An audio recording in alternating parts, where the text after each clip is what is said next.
Good evening, everybody. Welcome back. I'm so excited. I always get excited to connect with my APHA family. I have the second crew of the APHA executive residents with us this evening. I'm really, really excited. People who know me know my story with APHA, so I'm not going to get into it. So we're not going to go that route today. It's all about the executive residency this evening. I'm really, really interested in each of them talking to you all and sharing their journey, their experiences, their decision making process, and how they got here. So I don't want to like spend that time talking to you about how I'm an APHA fanatic. So good evening, Morgan, Shivani. I think we also have Isabella, who we've lost for just a moment. Um, we can go ahead and get started. And Isabella, like, she'll join us at any moment. She was just here. It was happy. We were all here. So we'll start with each of you just telling us a little bit about yourselves. We'll go ahead and start with you, Morgan, please. Well, thank you for having me. So yes, my name is Morgan. I'm from the University of Florida College of Pharmacy. That's where I graduated from. And a little bit of background with my start with association management was actually applying with APPE rotations. So I had the opportunity to connect with AACP, or the American Association of Colleges of Pharmacy, and then also NACDS, or the National Association of Chain Drug Stores. Yeah. And through those two experiences, they were both unique. And I would say that a lot of association work is very unique and very niche. But as long as you enjoy the process of project management, that it's definitely a good fit for those who enjoy that type of work. Absolutely. And then currently I'm an executive resident with APHA in the member relations department. So thank you so much. Oh, thank you. That's awesome. So we have Morgan, who's in member relations. And so we'll have you go next, Bella. Welcome back.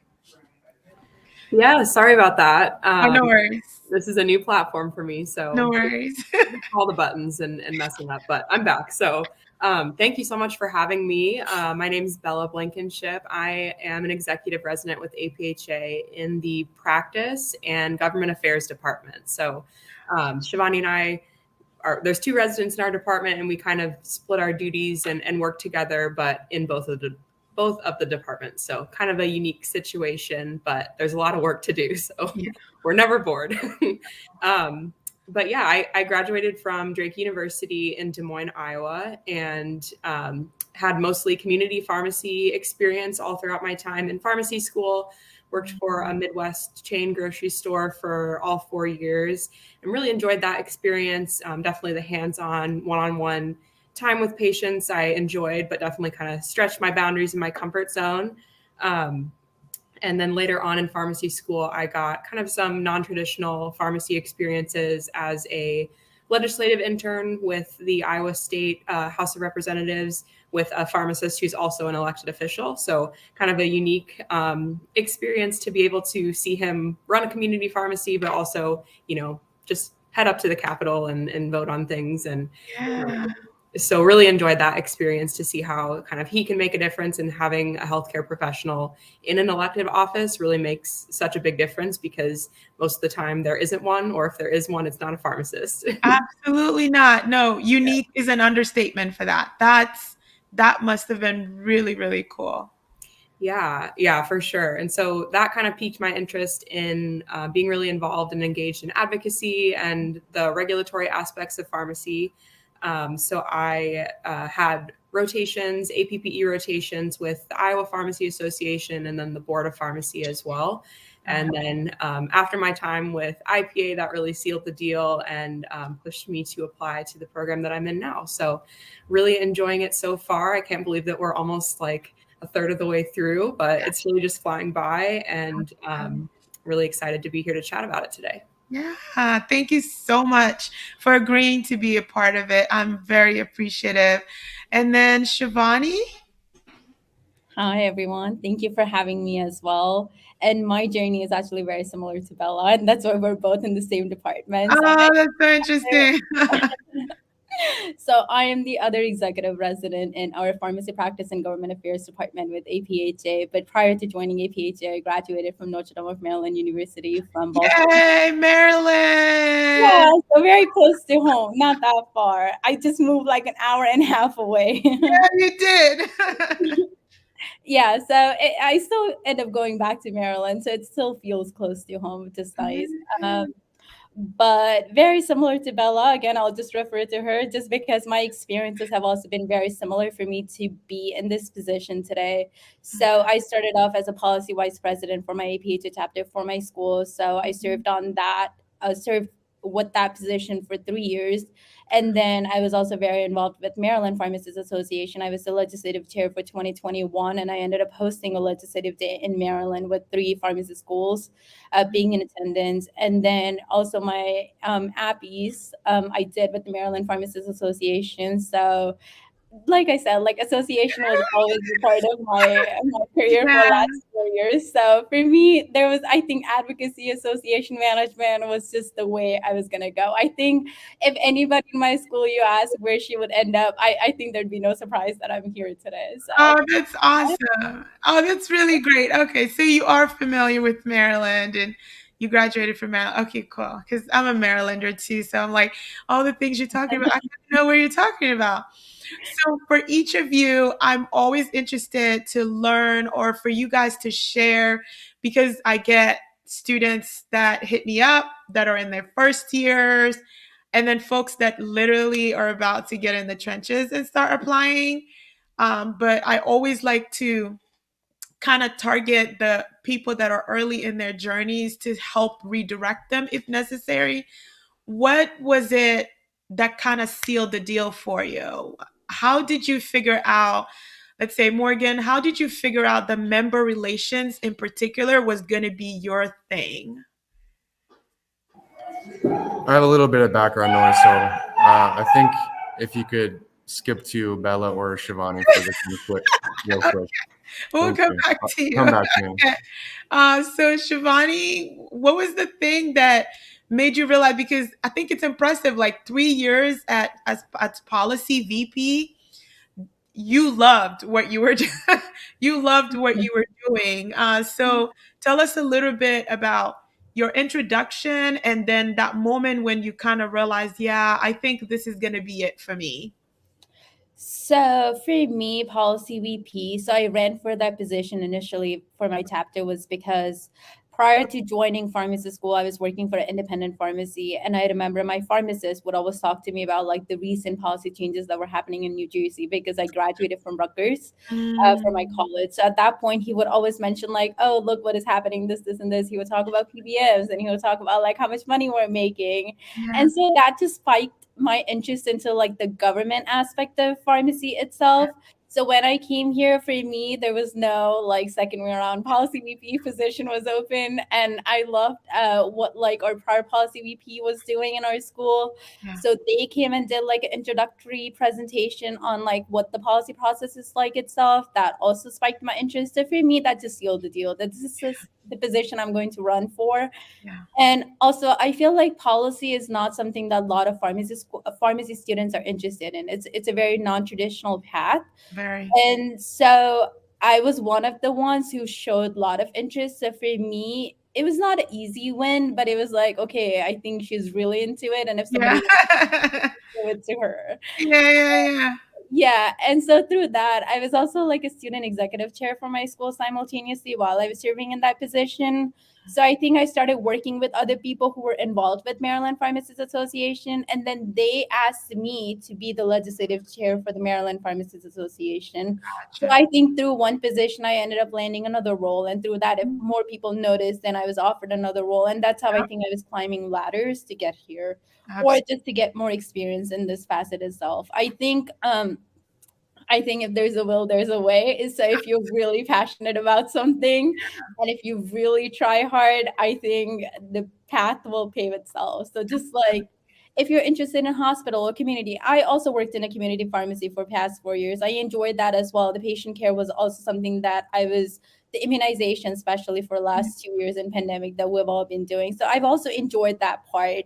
Yeah. But sometimes like you question yourself, like, do I see myself doing this for next 15 years? Do I see myself doing this for next 15 years? What will add more value to you? Some people will think that community will add more value to their practice. And some people who are working as a clinical pharmacist, they enjoy their job. So they'll think that that's what brings value to them.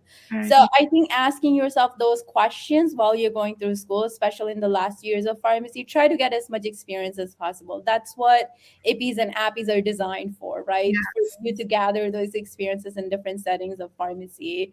So yeah, take an advantage of that. And if you're interested in industry, go get a rotation there. Make sure you're getting an experience there and see if you like projects. See if you can do that for another 5 years. Let's just make a 5-year goal. So ask those questions when you're working I through get that. I totally get that. That's so true. Like what you learn from actually being exposed to and seeing something, it's like nothing. Like you could read about something forever, and then you're in the trenches doing it. You're like, that book didn't say that. I'd get to do this, but I'm here. Like I'm here doing it, right? So Bella, what was that for you? I mean, I just keep thinking you had a pharmacist that was also a state legislator. I'm sure that helped shape a little, but what was that journey like for you in solidifying your interest? Now I have background noise because my guy wants to start bouncing the ball all over the place. I'm sorry. Oh, no worries. Yeah, so I was actually really heavily involved in the music school at my school too. I had a combined 6-year program. And so my first 4 years of pharmacy school, I was also in the music department and, really heavily involved in lessons and ensembles and all of that, which I loved, but definitely took up a lot of time. And so I'd heard about this legislative internship, but I knew that with my rehearsal schedule, I wouldn't be able to apply for it until I was a P3, until my band commitments and things were over. So I always had that in the back of my mind is like, I know that he offers this and I know that I would love it. I've always been super interested in the political process and kind of how it weaves in with pharmacy and how we kind of move the profession forward in that way. And then once it got to that point and I applied and then I got it, it was like, okay, the pieces are all kind of falling together. And I really just enjoyed the experience. That was not 2020, but 2021. So it was kind of still in the midst of the pandemic. Still was like a hybrid experience. So I didn't get to go up to the Capitol all the time as much as I would have liked to. But just getting to see how he could use his pharmacy and medical expertise to really inform kind of the way that committees were viewing certain bills is just, it's hard to, place all the emphasis on that. Absolutely. Yeah. Like to have a voice in the room that can elevate the conversation when there are bills that are forward and they can't just imagine how this would affect patient care, but they can tell you with a great deal of specificity how this is going to impact the community and patient health and value and outcome based and all that. I just think that that's the coolest thing, to be able to contribute to the conversation in such a unique way. That's really cool. Morgan, is your background noise better now too? We're good for the moment. So I just wanted to also echo what Shivani gave some great advice. Absolutely. And basically, I just think that everyone has a unique journey to get to their pharmacy career. Yeah. And so, I wouldn't say anyone has a leg up to, going towards the association management route. For me, it was kind of a culmination of different activities. So I was involved locally at my APhA chapter in the Policy and Advocacy Committee.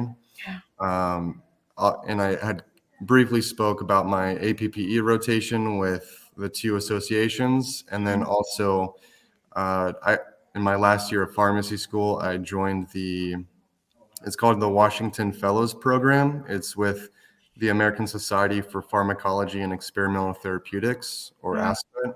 Okay. And a lot of the education and experience there, kind of bridging off what Bella had mentioned, is discussing science and public policy with our, decision makers, whether Yeah. it be like in the government and outside of the government, but also talking about drug pricing, talking about just overall education and research. So all these things kind of Yeah. highlight the importance of being an advocate within pharmacy and also outside of pharmacy to make sure that we're moving towards, public health initiatives. Initiatives. Absolutely. Yeah. I mean, advocacy is such a huge part. And I think for a lot of people, I'm a lot of people until like I had this one conversation as a student pharmacist with um, Dr. Cynthia Boyle, and she completely changed my perspective on how I view advocacy. I thought, for the longest, advocacy is when I go to legislative day, I go talk to people in the community and she was like, every single time you introduce yourself as a pharmacist and you put on your white coat and you say that you're a pharmacist, you are advocating. It's visual advocacy, it's advocacy of presence, advocacy of adding value. It was like this really profound thing that just came over me that completely changed like how I viewed myself because I was APHA chapter president, and filling our policy VP position was like one of the most difficult things to do because people associated policies with politics. So it's just trying to explain that. And once she gave me that, I just ran with that and it worked because people are able to understand that and just say it's more than just what you talk to people about, but it's how you represent yourself and how you engage with people. You are advocating for the profession nonstop, whether you know it or not.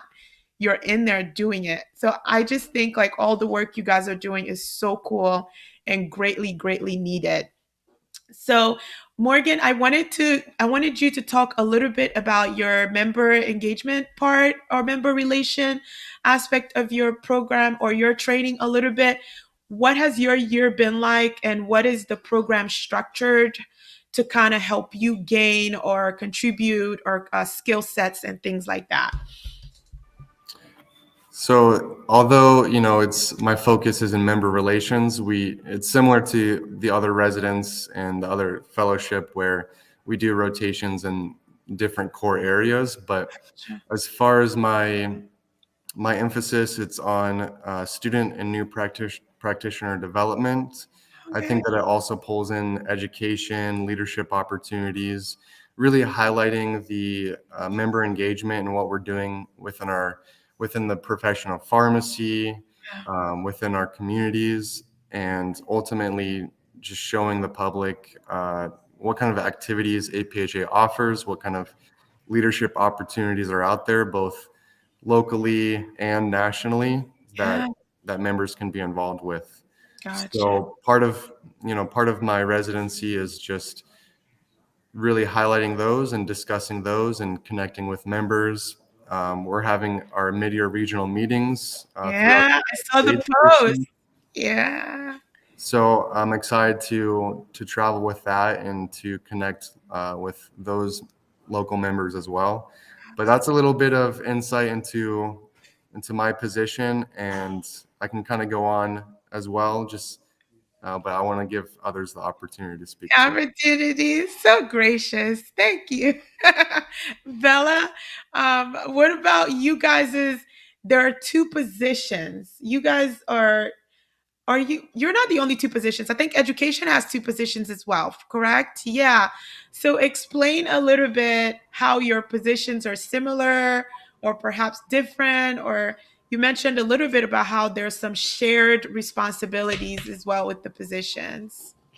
Yeah, absolutely. I think just kind of as some background, education and practice are just the departments that have the most pharmacists on staff, it seems, and they are doing the most like outward facing work. And so biggest departments, I guess you could say. And so that's the rationale for having two people in each department. I think in terms of Shivani and I, we do like basically the same thing. We do a lot of the same things. the same duties and tasks, just with different member groups. So we are, half of our time is in practice and professional affairs, which encompasses the academies, or the member groups for pharmacist members. So unlike Morgan with student and new practitioners, but the academies being management, and then the scientific arm as well. And so we serve as liaisons to certain member groups and help them produce resources, plan their meetings, that kind of thing. And then on the practice side, we also do a lot with updating the resources that APHA provides to its members. So keeping up to date on all the COVID vaccine the recommendations, and everything that goes along with that, and just making sure that our members have accurate information and that they get it in a timely manner. So that has been something that we've gotten to see as things are evolving with those, and making sure that members are aware. So doing communication blasts and that kind of thing is the practice side. And then the government affairs side, we have been doing a lot with the ECAPS bill. So the version of the provider status bill, we've gotten to go to Capitol Hill and do some lobbying visits with our elected officials, which has been very cool. A very cool experience. And then just doing a lot with engaging of our government affairs committee. So the members that are really engaged in the policy process and advocating for certain legislation. So it's kind of, one foot in each camp, but there's a lot to do, like I said earlier, and really enjoying everything that we get to do as well. You guys are pretty much redefining time management. Got it. Okay. Yeah, you could say that. It sounds like Morgan is traveling with MRM on top of everything else that he's got going on. You guys have the practice, the education collaboration, as well as government, and you have time to just go to Capitol Hill and do cool things there too. So one of the things I think a lot of students, they get very intimidated by is how do I even get here? How do I get here? And I'm always like, they think I'm trying to be funny. I'm like, well, you apply. It starts like you apply. So if you don't apply, the journey doesn't even begin. So Shivani, applications are open, correct?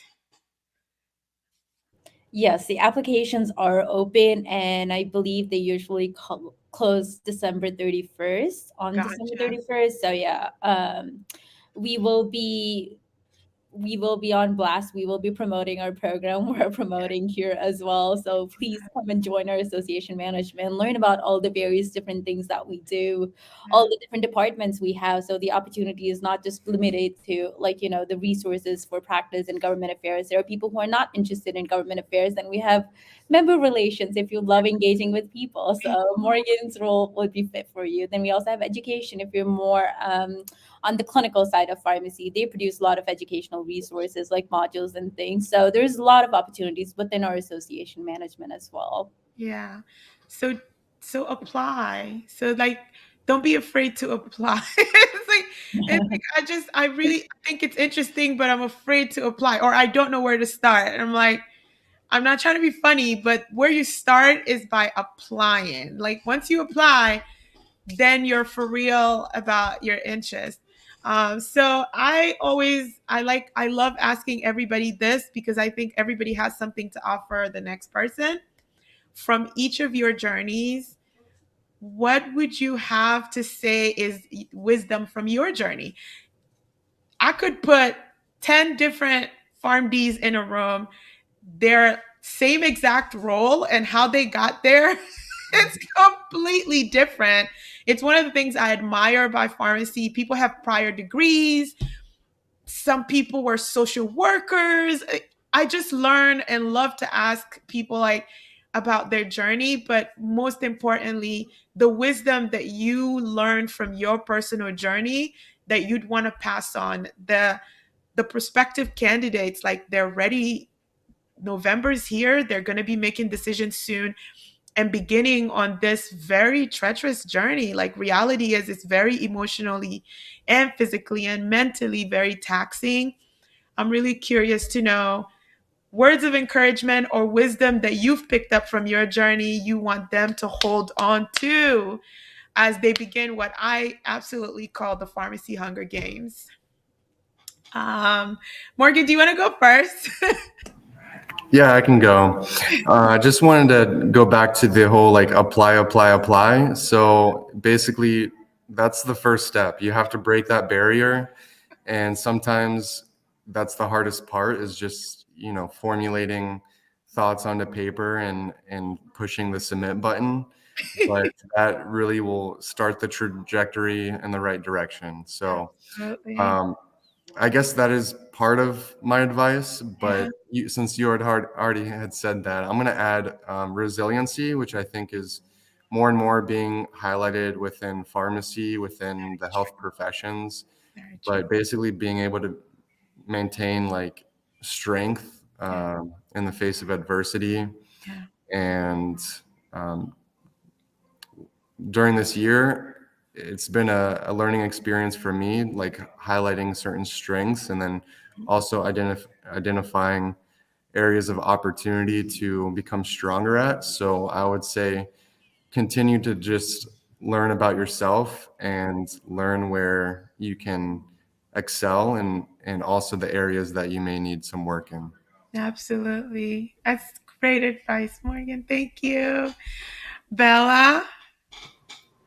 Yeah, I definitely agree with what Morgan said. I think just reflecting back on my interview process and what you referred to as the pharmacy Hunger Games, which I haven't heard, but I love that. It's very accurate.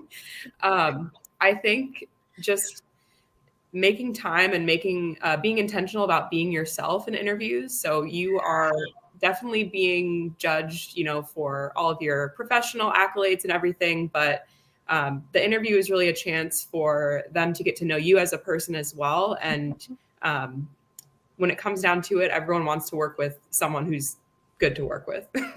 So just can't emphasize that enough. And then also just celebrating the small victories. So I remember it was getting, just so hectic with applications and essays and letters of intent and everything, but just making sure to take the time and celebrate, like, okay, I finished this. Like that's Yeah, an accomplishment in and of itself. absolutely. And just recognizing that everything is a step in the journey. So, Yes. yeah. And like you've chosen a profession where it will ultimately be okay. And I sound like the biggest hypocrite when I tell students that, but it's also based on like my previous failures because to them it's like, oh well, you got a residency, you don't know what it's like to not match. But I've applied for things that I didn't get before. I know what that feels like. It's like you don't want me.